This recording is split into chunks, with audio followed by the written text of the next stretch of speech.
À travers tes yeux je vois l'insouciance que tu avais mis en moi. Mais parfois je me dis que je ne suis pas à tes pieds. Je me retrouve parfois, comment te dire que ton sang me donne la vie. Ma vie n'a pas de prix, ton sang ma vie n'a pas de prix, ton sang ma vie n'a pas de prix, ma vie n'a pas de prix. Sur la croix t'as tout payé. Prier ensemble à Gethsemane, trahi par les liens de l'amitié. 30 pièces le prix de la trahison, 30 pièces le prix de sa pendaison. Il s'est fait livrer par un baiser, par Ponce Pilate s'est fait juger. Il s'est fait renier 3 fois, le cœur brisé en éclats. Ils ont libéré un malfrat, les chufflus ont tourné le dos, le prenant de haut. Le fils de Dieu ici-bas, il est venu briser le sceau. À qui il est beau, le visage méconnaissable. Et malgré un coup de trop, même tombé 3 fois, debout il porte sa croix, venu porter ton fardeau, c'est son combat. Le prix de ma vie tient en toi, car j'ai trouvé mon espoir. À travers tes yeux je vois l'insouciance que tu avais mis en moi. Mais parfois je me dis que je ne suis pas à tes pieds. Je me retrouve parfois, comment te dire que ton sang me donne la vie. Ma vie n'a pas de prix, ton sang ma vie n'a pas de prix, ton sang ma vie n'a pas de prix, ma vie n'a pas de prix. Sur la croix t'as tout payé. C'est triste à dire, mais le prix de ma vie a valu la tienne. C'est triste à dire, mais le cri de la nuit a apaisé mes peines. Grâce à toi, grâce à toi, oh grâce à toi. Le prix de ma vie tient en toi, car j'ai trouvé mon espoir. À travers tes yeux je vois l'insouciance que tu avais mis en moi. Mais parfois je me dis que je ne suis pas à tes pieds. Je me retrouve parfois, comment te dire que ton sang me donne la vie. Ma vie n'a pas de prix, ton sang ma vie n'a pas de prix, ton sang ma vie n'a pas de prix, ma vie n'a pas de prix. Sur la croix t'as tout payé. Le prix de ma vie tient en toi, car j'ai trouvé mon espoir.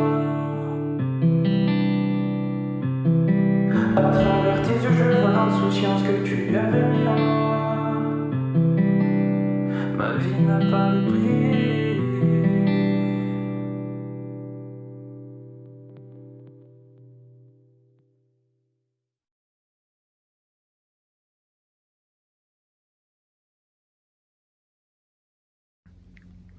Bonjour, très cher frère. Merci pour cette superbe chanson, belle musique et très beau message. C'est une joie d'être parmi vous. Nous remercions Dieu d'appartenir à son Église. Ça fait environ 3 ans qu'on essaie de revenir, mais à cause de la pandémie, on a dû décaler 3 fois le voyage pour venir ici. Finalement, nous avons réussi de venir le mois de septembre de cette année. Et c'est avec une grande joie que nous avons pu arriver juste le temps de la retraite dont nous avons rencontré la plupart d'entre nous. C'est génial d'être avec vous et nous sommes très contents de partager avec vous le temps que nous sommes là. Et nous sommes demandé si nous allions quelque part, mais non, ici c'est suffisant pour se sentir chez nous. Et on a suffisamment d'accueil pour tous les frères et sœurs qui se sentent chez nous. Et nous savons qu'ici, c'est notre deuxième maison. Et on peut partager une écriture en Ephésiens 2, 19, qui dit que nous ne sommes plus des étrangers ni des gens de passage, mais que nous faisons partie du peuple de Dieu, que nous avons tous les droits et que nous sommes de la famille de Dieu. Et dans le verset 21, en union avec le Christ, que tous les pierres et les maisons tiennent ensemble. Je vais vous raconter un tout petit peu.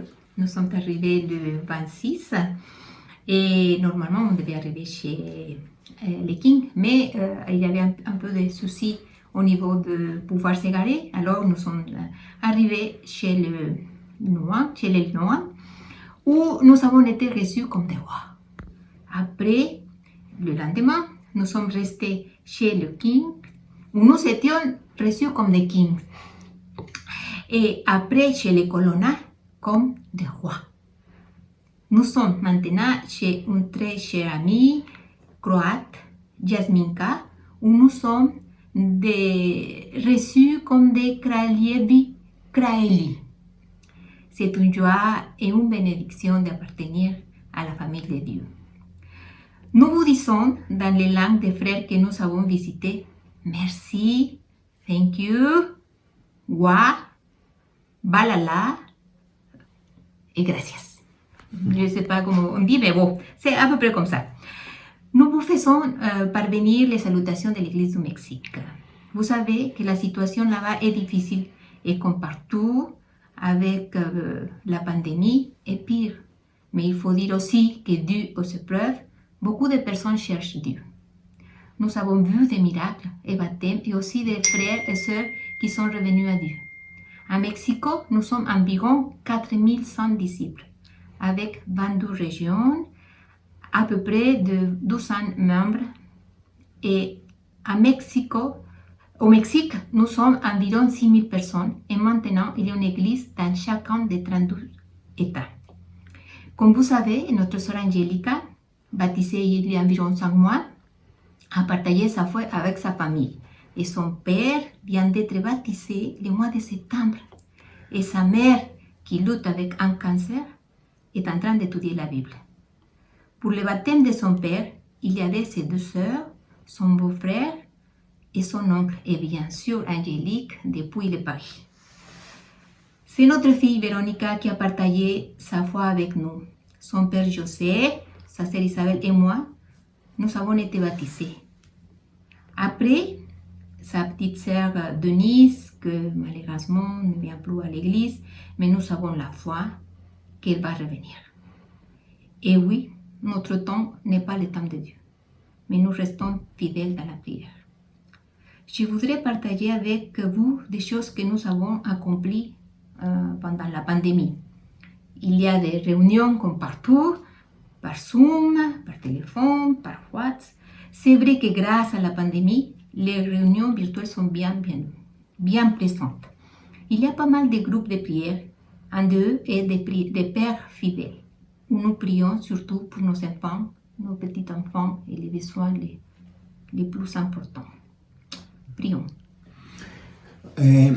Bonjour mon Dieu, merci de nous permettre d'être ici dans ce grand pays, dans ce pays qui nous accueille avec autant d'amour, avec les frères et les sœurs de l'Église. Merci de nous permettre de participer dans ce culte et donner la bienvenue. Et merci à Pierre et tous ses membres qui nous donnent l'opportunité de faire ce message. Merci surtout à l'Église qui nous accueille et qui nous tient comme un membre de sa famille, tel que si on était ici. Merci pour toutes les choses que vous avez fait pour nous, et pour votre accueil et votre partage de toute la nourriture, de toutes les choses que vous avez fait pour nous. Et nous sommes très fiers d'avoir une famille comme vous ici en France, telle que nous l'avons au Mexique. Recevez aussi toute la chaleur et tout le bonheur de la famille mexicaine, les chrétiens surtout, qui nous sont comme des frères aussi, et comme on devrait faire tous les chrétiens. Merci, et nous, je vous prie, au nom de Jésus. Amen. Soyez tous les bienvenus.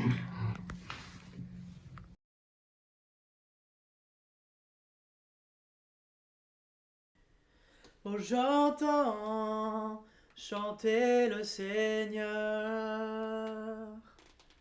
Que les nations soient sauvées. Oh, j'entends chanter le Seigneur. Que Jésus soit glorifié. Son esprit habite mon cœur. Il ne faut pas l'étouffer. Oh, j'entends chanter le Seigneur. Écoutez mon Dieu chanter. Écoutez mon Dieu chanter. J'entends chanter le Seigneur. J'entends chanter le Seigneur. J'entends chanter le Seigneur. J'entends chanter le Seigneur. J'entends mon Dieu chanter et se réjouir. J'aime le son de sa voix. J'entends mon Dieu chanter.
Bonjour mes frères et sœurs. Alors comme vous le savez, on est en train d'étudier les héros de la foi en Hébreux 11 en tant qu'assemblée. Et la semaine dernière avec les étudiants, on a parlé d'Abraham et son obéissance lorsque Dieu il lui demande de sacrifier son fils pour voir s'il lui fait confiance. Mais Abraham connaît Dieu et notamment il sait que Dieu tient toujours ses promesses. Il sait ça de la nature de Dieu.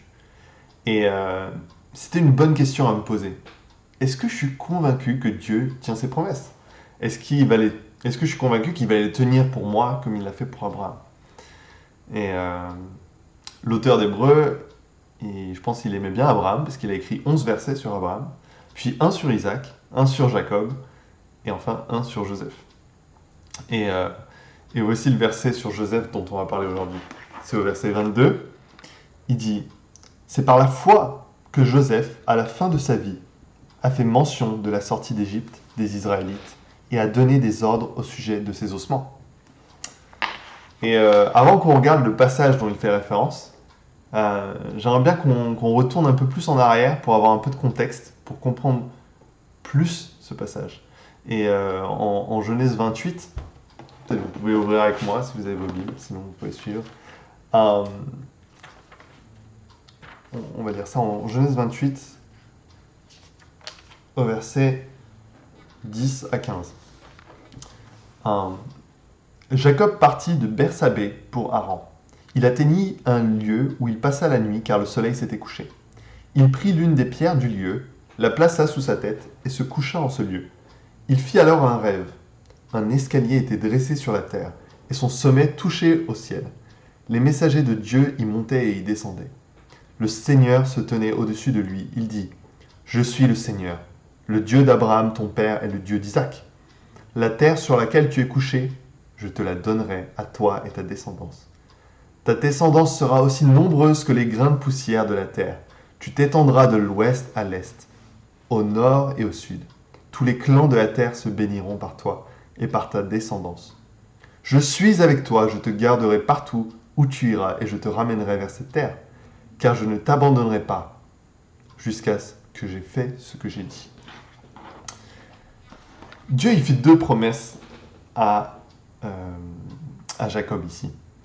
Il dit « Ta descendance, elle sera grande, elle formera un peuple, et ce peuple, il aura un pays. Ce pays, c'est la terre sur laquelle tu es en ce moment. C'était la terre promise. » Et Jacob, donc, comme on voit au début du passage, il est sur son chemin. Il est parti de chez lui à Haran, à Bersabée, et il est en train d'aller à Haran, qui est plus loin au nord, qui n'est pas sur la terre promise. Et pourquoi il va là-bas ? Il va chez Laban. Donc il arrive chez Laban, son oncle, loin de la terre promise, mais il n'y a pas de problème, parce qu'au verset 15, Dieu lui dit « Je te ramènerai vers cette terre. » Donc il sait qu'il va partir de cette terre et il va revenir. Et donc pas de problème, il sait qu'il va revenir. Et c'est ce qui se passe. Il travaille pour Laban pendant 21 ans, 21 longues années, puis il retourne enfin avec toute sa famille sur la terre de ses pères. Et pour Jacob, je me dis, dans sa tête, c'est bon quoi. Une des deux promesses, en tout cas, est accomplie. Il est sur la terre promise, il n'y a plus qu'à faire des enfants, se multiplier et devenir un pays, un peuple. Mais comme on le sait, tout ne se passe pas comme prévu. Joseph, son fils qu'il aimait vraiment, son fils bien-aimé, il est vendu en esclave pour l'Égypte et devient quelques années plus tard, grâce à Dieu, le deuxième homme le plus puissant d'Égypte, après le pharaon lui-même. Il devient l'intendant de toute l'Égypte et développe une stratégie pour faire face à la famine à venir. À ce moment-là, Joseph, il n'avait pas de nouvelles de sa famille. Il faut se mettre un peu à sa place. Son dernier souvenir d'eux, c'était de s'être fait trahi et vendu par ses frères. Et je m'imagine un peu un enfant perdu, un enfant qui est pas avec ses parents. La seule chose à laquelle il se rattache, c'est « je sais que mes parents ils m'aiment et ils vont venir me chercher ». Mais ça s'est pas passé avec Joseph. Jacob est jamais venu le chercher. Bon, Jacob, il pensait que Joseph était mort. Donc, il y a une raison pour laquelle il n'est jamais venu le chercher. Mais Joseph, il ne pouvait pas savoir ça. Donc, pour lui, c'est ça. Les souvenirs de la maison, c'est... Il s'est fait trahir, vendre, son père n'est pas venu le chercher. Et voilà, il devait avoir des doutes. Je me dis, ça se trouve, Joseph, il s'est dit, ouais, mon père, il devait être dans le coup, en fait. Ça se trouve, lui aussi, il voulait me vendre. Il en avait marre aussi. Et alors que l'Égypte, c'est un peu sa nouvelle famille. C'est sûr que c'était délicat au début, mais c'est le pharaon qui l'a élevé à cette place. Et c'est un peu... il prend la figure d'un nouveau père, en fait. Et il est entouré d'un peuple qui l'accepte, qui veut de lui. Donc c'est un peu son nouveau chez lui, l'Égypte. Et comme vous savez après, Joseph retrouve ses frères. Il y a cette famine et ses frères viennent en Égypte pour demander de l'aide. Et sauf que là, il ne peut plus quitter l'Égypte. Il a un rôle important, il est intendant, et l'Égypte a besoin de lui, quoi. Mais il veut retrouver sa famille.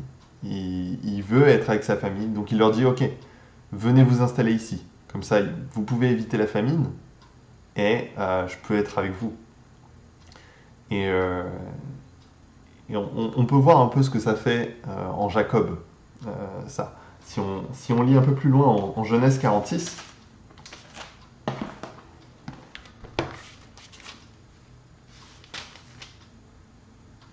versets 1 à 4, voilà ce que ça dit. Israël, donc c'est le nouveau nom de Jacob, partit donc avec tout ce qui lui appartenait. Il arriva à Bersabée et offrit des sacrifices au Dieu d'Isaac, son père. Dieu parla à Israël dans des visions nocturnes. Il dit « Jacob, Jacob ». Celui-ci répondit « Je suis là ». Il reprit « Je suis Dieu, le Dieu de ton père. N'aie pas peur de descendre en Égypte, car c'est là que je te ferai devenir une grande nation. Je descendrai moi-même avec toi en Égypte, et je t'en ferai moi-même monter, et Joseph te fermera les yeux de sa propre main. » Dieu est obligé de rassurer Jacob. Jacob, il a peur à ce moment-là. Pourquoi il a peur? Parce que...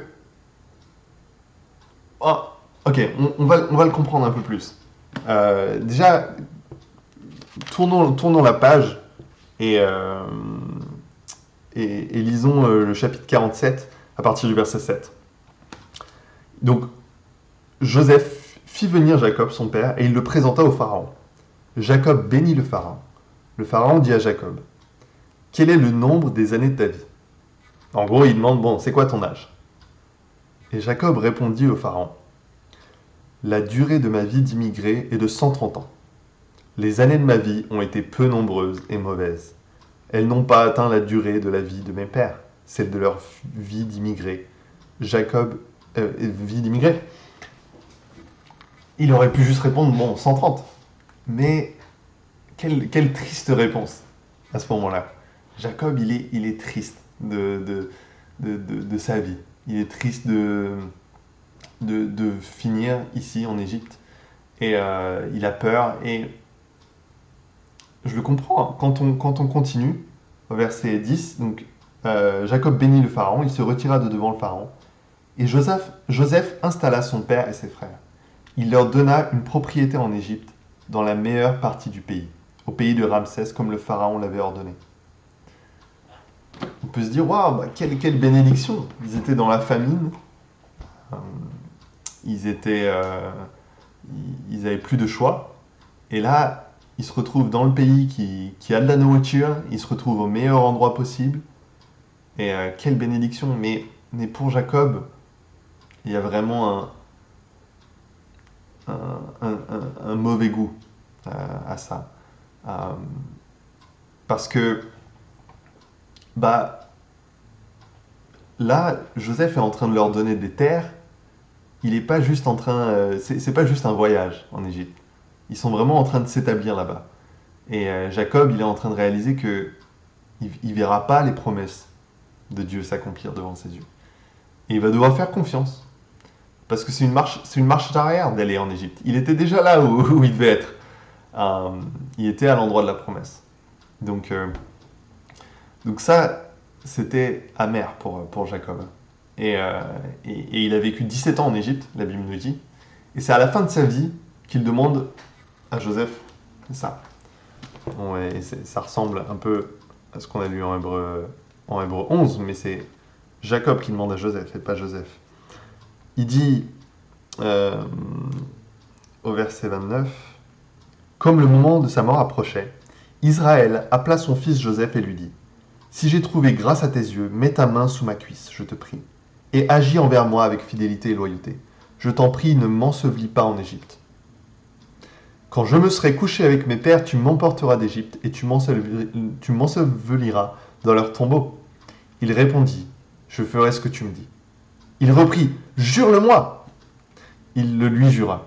Puis Israël se prosterna sur la tête de son lit. C'est marrant ça, il lui fait jurer carrément d'amener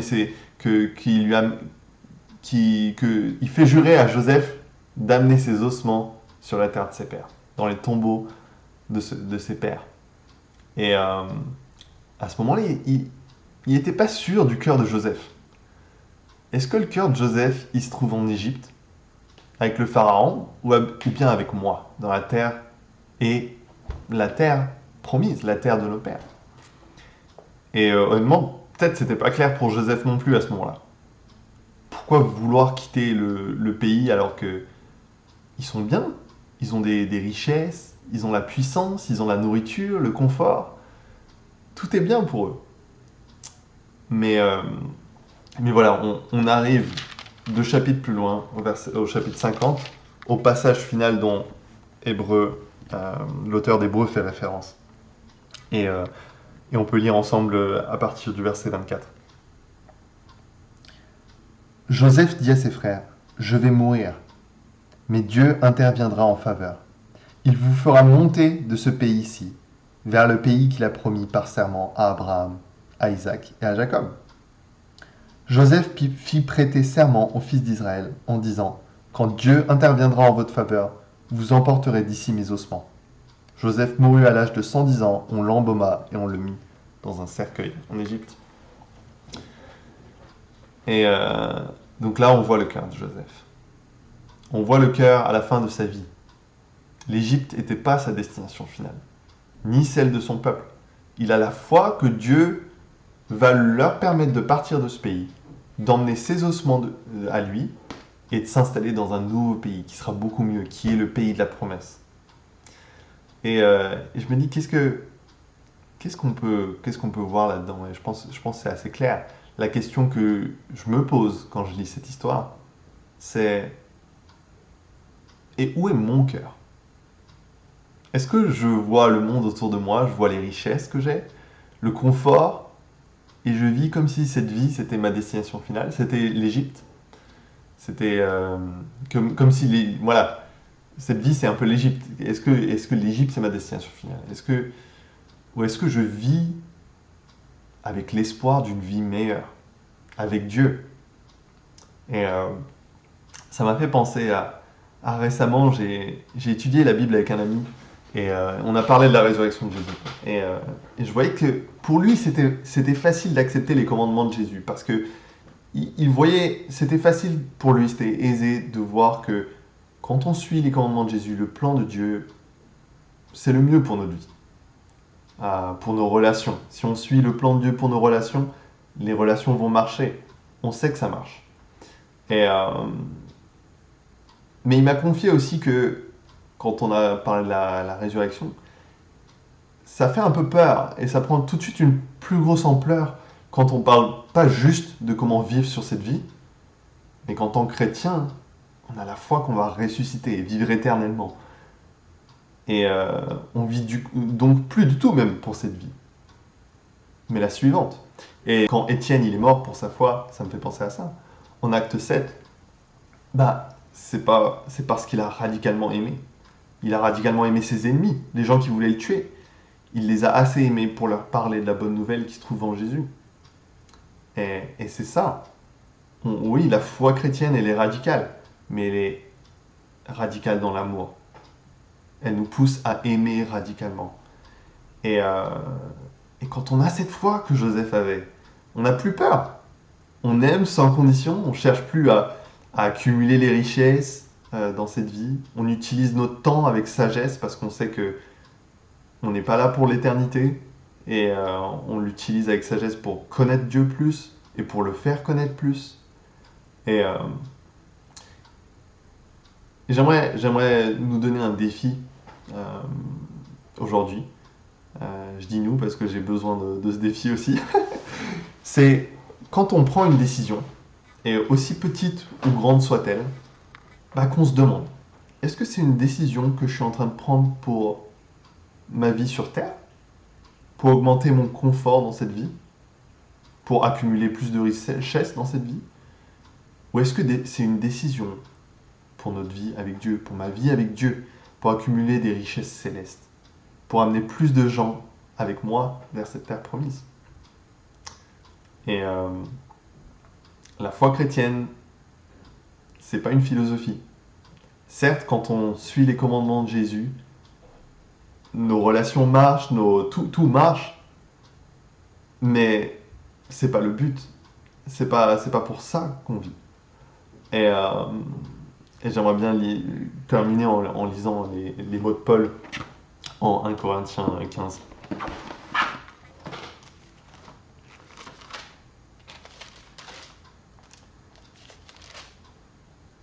Au verset 3, il rappelle c'est quoi le message qu'il est en train de prêcher, le message principal. Il dit « Je vous ai transmis avant tout le message que j'avais moi aussi reçu. Christ est mort pour nos péchés, conformément aux Écritures. Il a été enseveli et il est ressuscité le 3e jour, conformément aux Écritures. » Et après, il dit au verset 12, il dit « Or, si l'on prêche que Christ est ressuscité, comment quelques-uns parmi vous peuvent-ils dire qu'il n'y a pas de résurrection des morts ?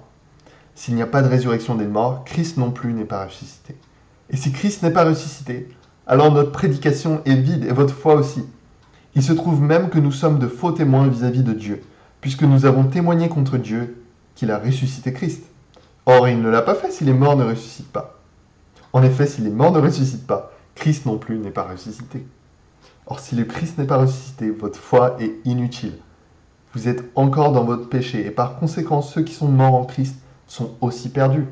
Si c'est pour cette vie seulement que nous espérons en Christ, nous sommes les plus à plaindre de tous les hommes. Paul, il insiste sur ce point. Il insiste tellement.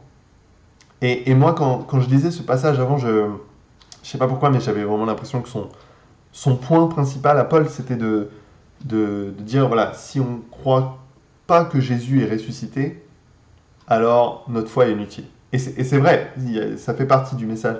Mais le message principal, c'est que, et j'ai compris un peu plus tard en relisant, c'est que c'est plutôt que si on ne pense pas que nous, on va ressusciter, c'est parce qu'on pense qu'il n'y a pas de résurrection des morts. Mais alors, s'il n'y a pas de résurrection des morts, Jésus non plus, lui non plus. Et ça, bon, c'est clair maintenant que je le lis, mais j'avais besoin de le comprendre, Jésus non plus. Et c'est pour ça qu'on est les plus à plaindre. Parce qu'on pense que cette vie est la dernière. Et je sais que si on me demande, ben voilà, est-ce que tu penses qu'il y a une vie après la mort ? Oui, bien sûr, je vais répondre oui très, très rapidement. Mais est-ce que je vis comme s'il y avait une vie après la mort ? Ça, c'est une réponse différente. Honnêtement, souvent, je vis plus comme si,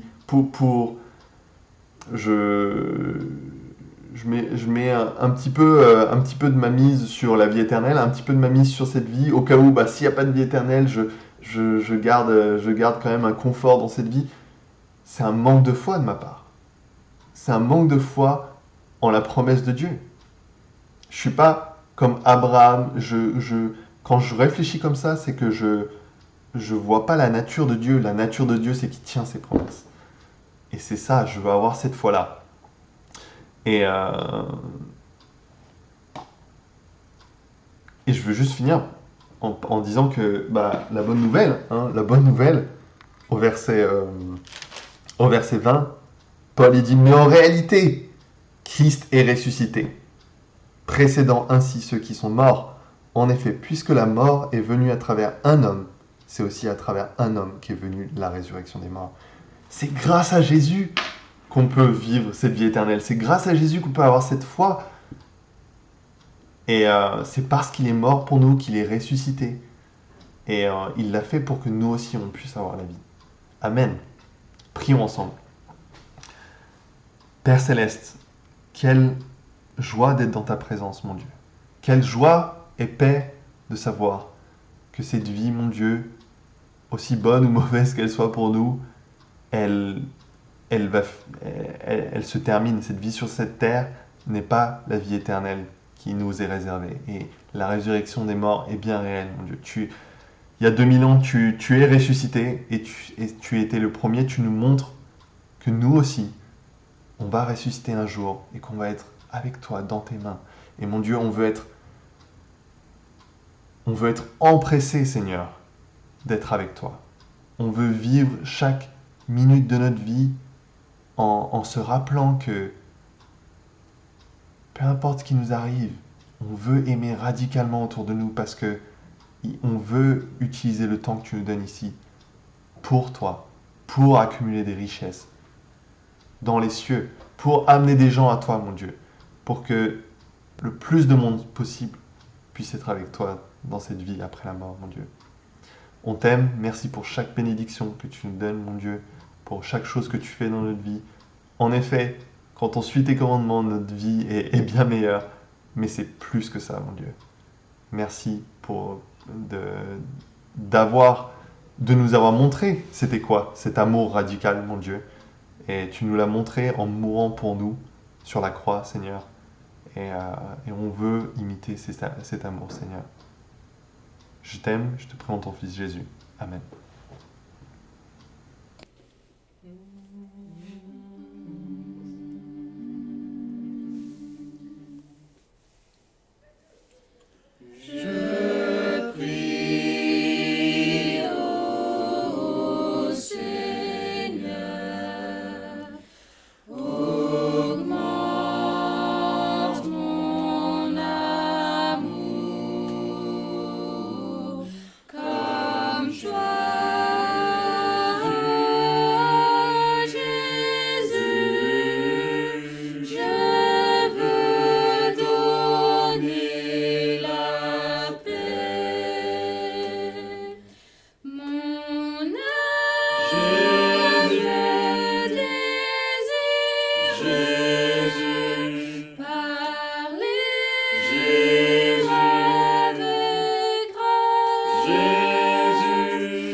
Jésus Seigneur,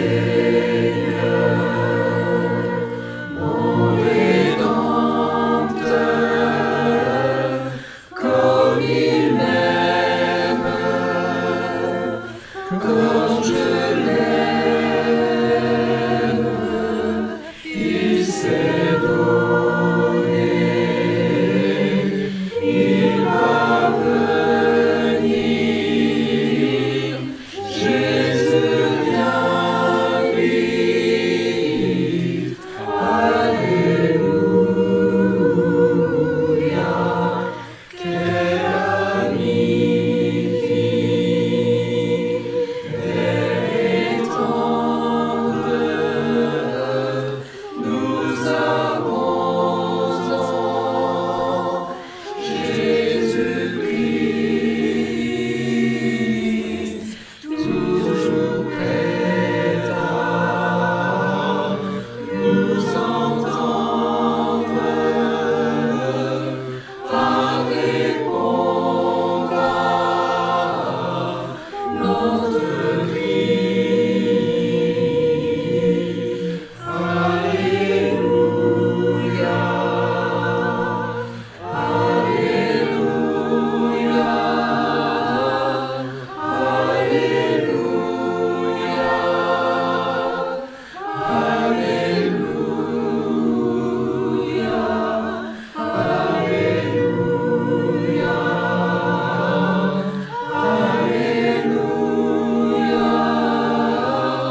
Jésus vient vite, Alléluia.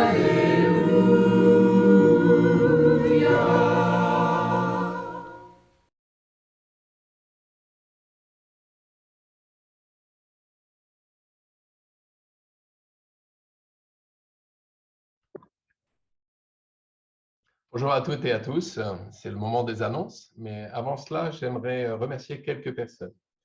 J'aimerais remercier Louis Lenohan, merci à toi Louis, parce que tu prends beaucoup de temps, beaucoup d'énergie pour nous permettre d'avoir de tels cultes sur YouTube. La technique, je ne connais strictement rien et si tu n'étais pas là, on ne pourrait pas avoir grand-chose ce dimanche. En tout cas, merci à toi et continue s'il te plaît. Un grand merci aussi à la famille Garcia.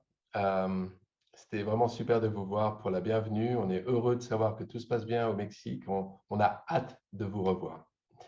Merci à toi Bruno pour ce message sur ce héros de la foi, sur Joseph. Un homme extraordinaire. Merci pour ce point que tu as fait par rapport à notre destination finale par la foi. Et ça, c'est une chose dont on a besoin vraiment de penser, de creuser, de méditer au cours de cette semaine, la destination finale auprès de notre Dieu. Et c'est magnifique. En tout cas, un grand merci à toi, Bruno. Pour les annonces, je pense qu'il y a une grosse annonce, c'est la retraite des célibataires et des couples mariés, jeunes mariés, sans enfants, qui va se dérouler du 19 au 21. Si vous n'êtes pas encore inscrit, j'espère que la petite vidéo qu'on va vous passer juste après va vous motiver, encourager à vous inscrire. Et pour cela, il faudra contacter Emma Lenohan. Donc, on vous souhaite un excellent dimanche, une très belle semaine et on se dit à très vite. Ciao.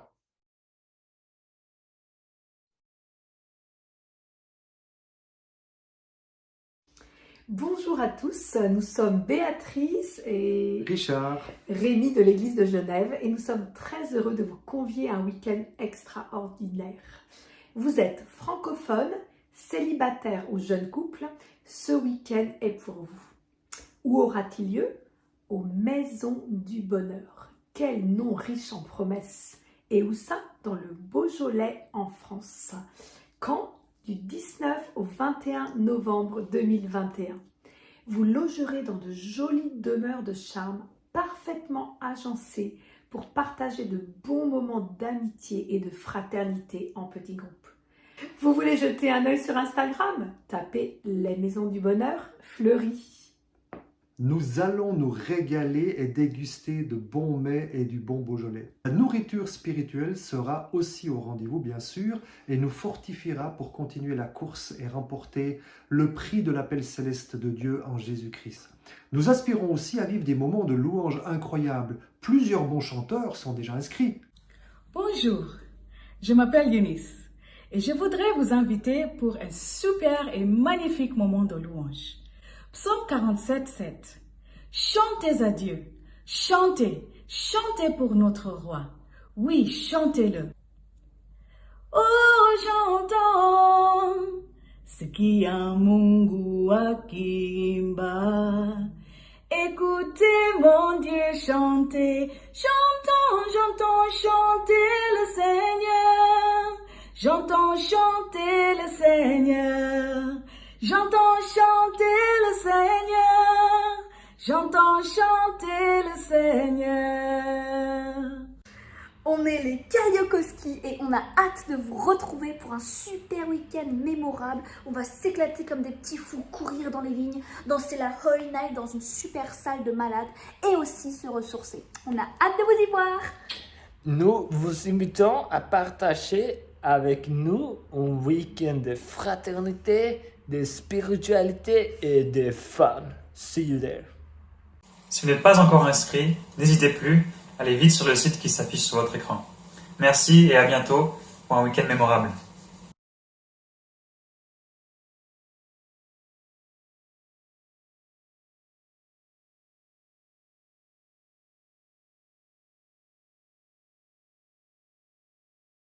Oh.